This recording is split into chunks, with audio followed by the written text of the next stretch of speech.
আচলতে এনেকুৱা হৈছিলে যে বোকাখাট ফালৰ পৰা আমাৰ যিখন গেছৰ চিলিণ্ডাৰ গাড়ীখন এখন যোৰহাট ফাললৈ গৈ আছিলে আৰু সিফালৰ পৰা এইখন টেংকাৰখন আহিছিলে। আহোঁতে অকণমান আগতে ইয়াতে খুন্দা মাৰিছে তেলৰ টেংকাৰখনে, এই গেছৰ টেংকাৰখনৰ চকাত মাৰিছে। মৰাৰ ফলত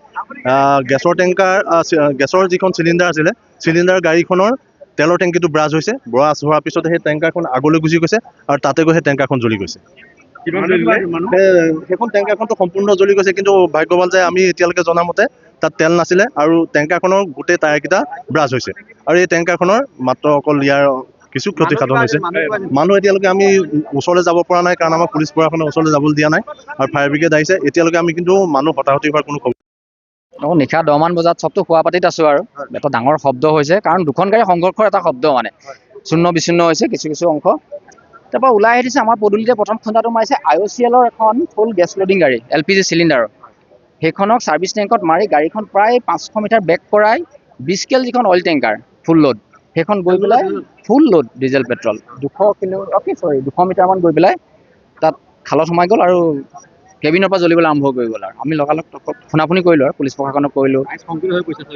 সম্পূৰ্ণ ভাবিব নোৱাৰা, তাৰমানে এখন 20 কেল গাড়ী 20,000 লিটাৰ ডিজেল পেট্ৰল লোড গাড়ী, অন্য এখন হৈছে IOCL ফুল চিলিণ্ডাৰ LPG। আপোনালোকে দেখিব এইখিনি চব চিলিণ্ডাৰ নতুন, আৰু কিন্তু মানুহ ক'লৈ গ'ল আমি নেদেখিলোঁ। আৰু এতিয়া ৰাস্তা ব্লক টোটেলি, সকলো ওলাই আহিলে। আৰু ডাঙৰ কথাটো আৰু ঘটনা হ'ল যেন এই IOCLৰ চিলিণ্ডাৰ অনা গাড়ীখনৰ ছাৰ্ভিচ টেংকৰ তেলখিনি বৈ গৈ আছিলে জ্বলি থকা গাড়ীখনলৈ।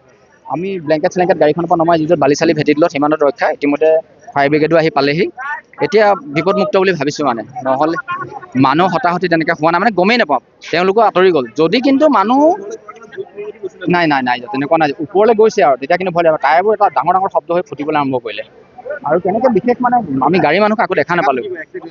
বোকাখাট ৰজাবাৰী নুমলীগড় বোকাখাটৰ একদম চেণ্টাৰ পূৰা এতিয়া বিপদমুক্ত বুলি ভাবিছোঁ। আৰু আমি মানে শংকিত হ'বলগীয়া কথা এটাই, মানে এতিয়া যিহেতু তাত তেল লোড আছে গাড়ীখন, এতিয়াও যাতায়াত ব্যাহত হৈছে সম্পূৰ্ণ কোনো ওচৰলৈ অহা নাই। বহুত দূৰতে গাড়ী নিজে ৰৈ গ'ল জুই দেখি পেলাই সেইফালে আৰু নহওক।